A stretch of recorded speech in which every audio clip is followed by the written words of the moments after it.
Tinulungan ng UNTV News and Rescue Team ang mga biktima ng dalawang magkahiwalay na aksidente sa Cagayan de Oro kaninang madaling araw. Ito ang balita ni Bernard Dadis. May sugat sa leeg at iniinda ang pamamaga ng kanang binti ng 21 anyos na si Hazel Ann Banaag nang datna ng UNTV News and Rescue sa Barangay Hall ng Barangay 14, Cagayan de Oro City, pasado alauna kaninang madaling araw. Agad ini-assess ang grupo si Hazel Ann at nilapatan ng pangunang lunas. Matapos nito ay tumanggi na ang biktima na magpadala sa ospital. Ayon sa biktima, katatapos lang niyang bumili ng burger kasamang kaibigan nang bigla siyang tinutukan ng patalim sa leeg ng isa sa mga suspect at nagdeklara ng hold up. Sa takot ng biktima, nagsisigaw ito kaya natawag ang atensyon ng mga nakatambay sa lugar na tumulong sa kanya. Nahuli naman ang 3 suspect at nakatakas naman ang 3 pang kasamahan nito dala ang cellphone ng biktima. Balak namang sampahan ng kaso ng biktima ang mga suspect.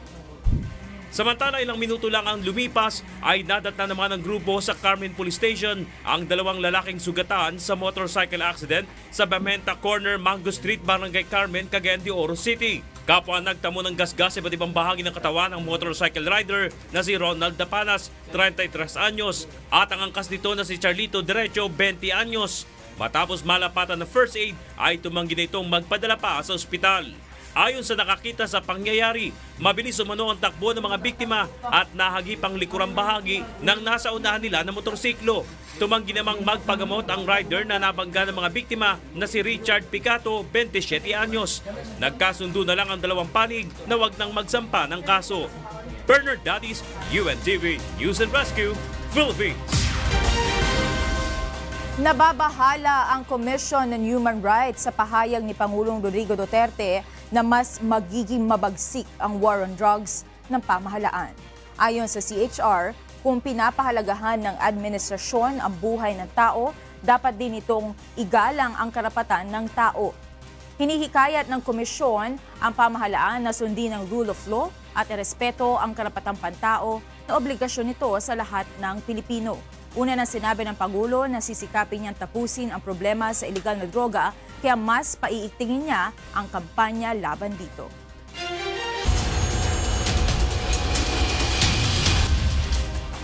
Huli sa buy-bust operation ang mag-live-in partner na hinihinalang tulak ng ipinagbabawal na gamot sa Quezon City kagabi. Ito ang balita ni Jerry Galicia. Agad na inaresto ng Quezon City Police District Station 7 ang mag-live-in partner na sina Melchor Guadis at Olga Makabangon. Nang makabili ng 500 pisong halaga ng shabu sa kanila, ang pulis na nagpanggap na buyer sa Barangay Socorro, Quezon City alas 8 kagabi. Ayon sa QCPD, matagal na nilang minamanmanan ang dalawa na umano'y supplier ng droga sa ilang lugar sa Cubao. Nagpunta rito yung confidential informant namin at sinabi na patuloy pa rin sila sa kanilang pagbibinta ng illegal na droga dito sa kahabaan ng Tuwason.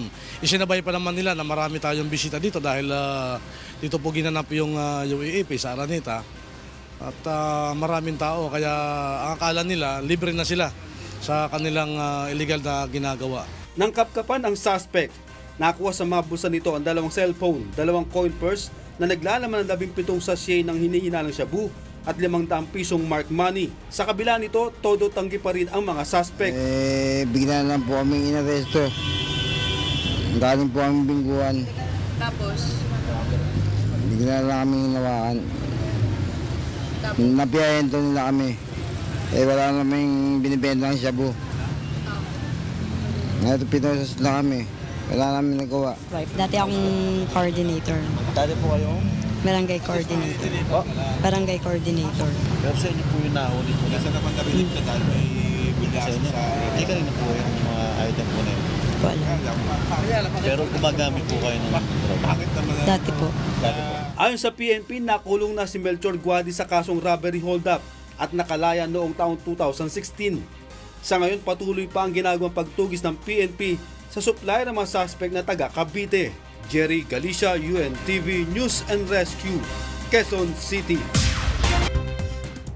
And for the news abroad, 6 U.S. Marines were missing following a still unexplained mishap off the coast of Japan involving 2 U.S. Marine Corps aircraft, which may have collided mid-air during a refueling exercise gone wrong, U.S. officials said.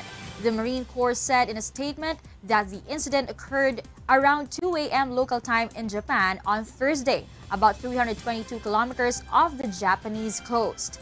Japan's defense ministry said that its maritime forces had so far rescued one of the 7 Marines who were aboard the 2 aircraft at the time of the incident. Search and rescue efforts were ongoing, U.S. and Japanese officials said. The rescued person had been on the FA-18 Hornet fighter jet and was in stable condition at the Marine Corps Air Station Iwakuni. Prosecutors in Brazil report about bribes paid by world's biggest oil traders to particular employees of Brazilian company Petrobras. Leo Santos reports. Líderes globais de petróleo, Vitol, Trafigura e Glencore, pagaram mais de 30 milhões em propinas a funcionários da empresa estatal brasileira Petrobras, em um esquema que ainda pode estar em andamento, disseram promotores na quarta-feira. Os principais executivos das empresas internacionais tinham conhecimento total e inequívoco da corrupção envolvendo a Petróleo Brasileiro S.A., conhecida como Petrobras, disseram os investigadores em uma coletiva de imprensa. Os subornos ocorreram entre 2011 e 2014, disseram os investigadores. Os detalhes que se tornam público foram apenas a ponta do iceberg, disseram os investigadores.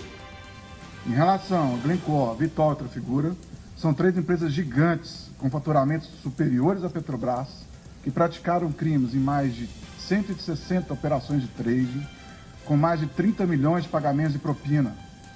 Isso demonstra que as investigações de estágio inicial estão apenas revelando a ponta do iceberg. Os funcionários da Petrobras ofereceram às empresas de trading preços mais baixos para o petróleo e seus derivados, além de tanques de armazenamento em mais de 160 operações separadas, compartilhadas na economia, disseram as autoridades. Os subornos movidos através de contas bancárias nos Estados Unidos, Grã-Bretanha, Suécia, Suíça e Uruguai, entre outros, levantando questões sobre se esses países abririam investigações. O tipo de comercialização de operação que era realizada aqui se assemelhava a negociações em bolsas de valores, porque os membros da organização criminosa, sobretudo os agentes públicos, negociavam diariamente preços, faziam cotações dos produtos que estavam querendo vender diretamente com os representantes das empresas estrangeiras. A polícia brasileira alertou a Interpol, buscando a prisão de um funcionário da Petrobras em Houston. A Petrobras disse que estava cooperando com as autoridades e se via como vítima da corrupção. Mais de 130 empresários e políticos foram condenados no caso no Brasil, incluído o ex-presidente Luiz Inácio Lula da Silva, que cumpre pena de 12 anos de prisão. Léo Santos, UNTV Notícias e Resgate, Espírito Santo, Brasil. Residents of the ravaged Paradise were allowed to return to their neighborhood for the first time, a month after the camp fire erupted in the northern California city. Eileen Cerudo has this story. Thousands of Paradise residents who fled a monster blaze a month ago were allowed to return to some neighborhoods in the northern California city that was nearly obliterated by one of the deadliest wildfires in U.S. history. Diana Eisenhower's rented home, where she had lived for 3 years, was gone, along with most structures in Paradise. I wanted to see what was left or what it looked like for a little bit of closure. So we're just here my friend drove me up, and we're just here kind of browsing around, seeing what we can find. Only a few charred items like ornaments and cups were salvageable. Okay, it's kind of surreal. It's hard to believe that this was once a beautiful place, and I lived here and loved it, and now it looks like a war zone.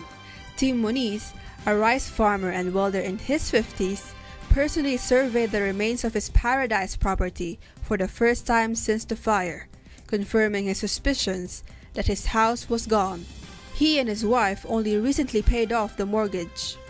Well, when I left the place, I pretty much was surrounded by fire, so I knew that it was going to be gone. It kind of seems unfair, almost. It's hard to say that, but it seems unfair that some houses make it and yours don't. So it leaves you with a lot of, just regret.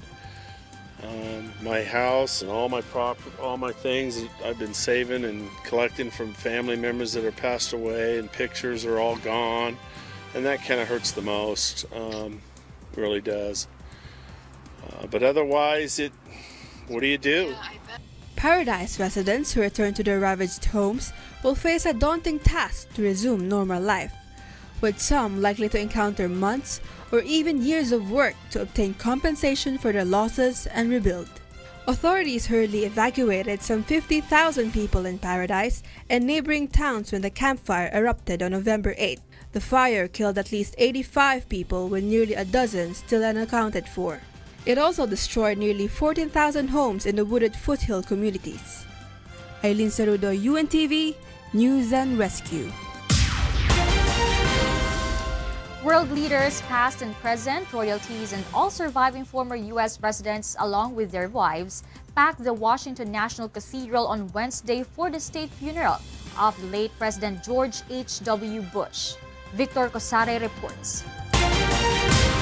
The funeral of President George H.W. Bush was held on Wednesday, with U.S. and foreign dignitaries gathering to commemorate the life of a World War II hero, Cold War veteran, and former head of the CIA, who went on to represent an era of civility in American politics. An unusual bipartisan spirit was on display at the service at the Washington National Cathedral, with both Republican and Democratic politicians gathering to honor a president who called for a kinder, gentler nation. Bush, the 41st U.S. president, died at his Houston home on Friday night at the age of 94, 7 months after the death of his wife, Barbara. Last Friday, when I was told he had minutes to live, I called him. The guy answered the phone, said I think he can hear you, but he hadn't said anything for most of the day. I said, Dad, I love you and you've been a wonderful father. And the last words he would ever say on earth were, I love you too. To us, he was close to perfect, but not totally perfect. His passing prompted an outpouring of praise from Republicans and Democrats for his kind manner and dedication to public service. Political feuds were briefly set aside in honor of the late president, a naval aviator who was shot down over the Pacific Ocean in World War II, and a commander-in-chief who defeated Iraqi forces in the 1991 Gulf War. Former President George W. Bush, during an emotional tribute to his father, said he was the best father a son or daughter could ever have. Well, Dad, we're going to remember you for exactly that and much more. And we're going to miss you. Your decency, sincerity, and kind soul will stay with us forever. So through our tears, let us know the blessings of knowing and loving you, a great and noble man, the best father a son or daughter could have. And in our grief, let us smile knowing that Dad is hugging Robin and holding Mom's hand again. After the services, Bush departed Washington for the final time, heading home to Texas. The body of the former president arrived in Houston on Wednesday, where there will be a funeral service on Thursday. Afterwards, he will be laid to rest at his presidential library in College Station, Texas. Victor Cosare, UNTV, News and Rescue.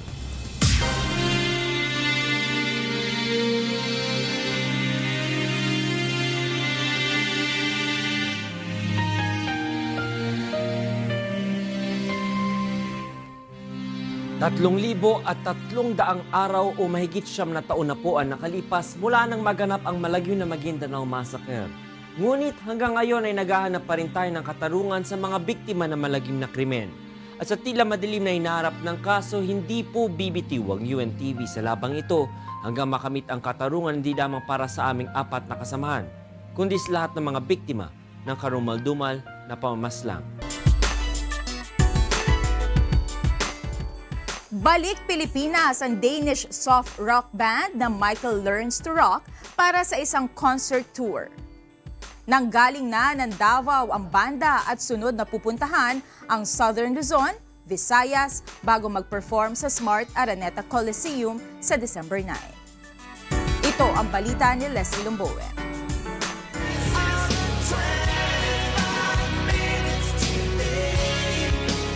1980s na magsimulang sumikat ang Danish soft rock band na Michael Learns to Rock. At makalipas ang 30 taon, patuloy pa rin ang pagbuhos ng suporta ng mga music lovers sa naturang banda.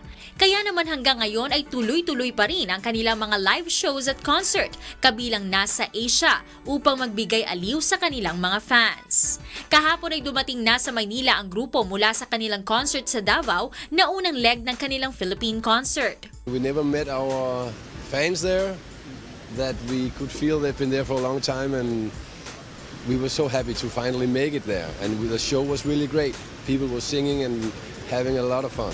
Noong isang taon ay una nang bumisita ang MLTR sa FM on Wheels na Wish Bus, kung saan inawit ng mga ito ang ilan sa kanilang hits. Kabilang narito ang chart-topping single na The Actor. I'm not an actor, I'm not a star, and I don't even have my own car. But I'm hoping so much you'll stay, that you will love me anyway.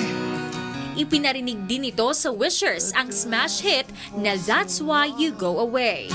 But I'm not the man your heart is missing.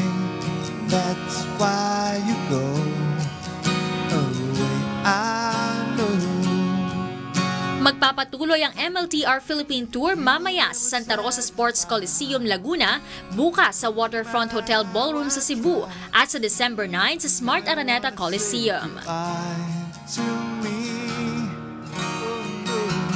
Leslie Lumboan, UNTV News and Rescue, Philippines.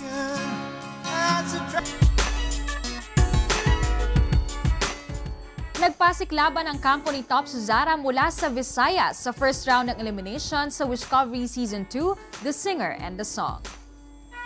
Ito ang aking balita.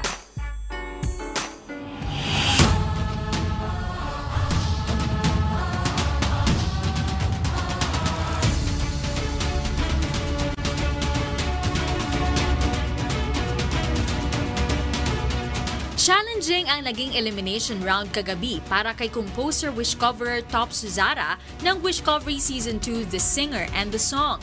Unique in their own ways kung ilarawan ni Top ang kanyang first batch ng Wishcoveries. Binigyang buhay ni Feby Olores ang awiting Tunay na Mahal.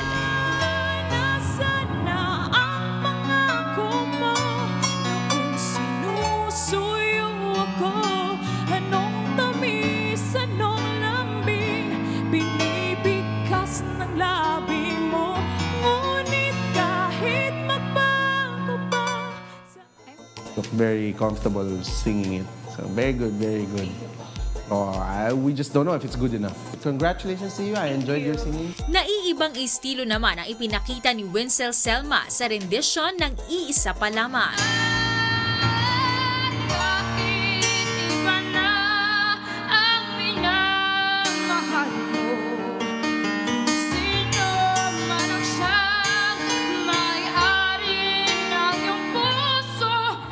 Tsaka ngayon ko lang narinig talaga yung kanta na yan in that style of singing. Hindi siya yung traditional, di ba? Medyo parang makabagong klase ng pagkanta eh. Samantala, feel-good song naman ang napili ni Sofia Dagandan para sa unang round. Sino pang tinatawagan mo, nandito lang naman ako. Kung saan-saan ka pa naghahanap, nandito lang naman ako. Kung sino pang tinatawagan mo, nandito lang naman ako. At kung saan-saan... I saw you were having fun. Own it lang, di ba? Be in the mood of your song. Nice, nice, nice. Pasok sa round 2 sina Feby at Winsel. Hindi man napili, malaki ang pasasalamat ni Sofia sa kompetisyon. Maraming salamat po sa Wishcovery dahil na-discover ko sa self ko na I can do better. Pagkatapos ng Camp Rani Raimundo, Junji Marcelo at Top Suzara, tagisan naman ang talento ng Team Venny Saturno ang mapapanood mamayang 9:30 ng gabi sa Wish 107.5 YouTube channel. Leslie Lomoan, UNTV News and Rescue, Philippines.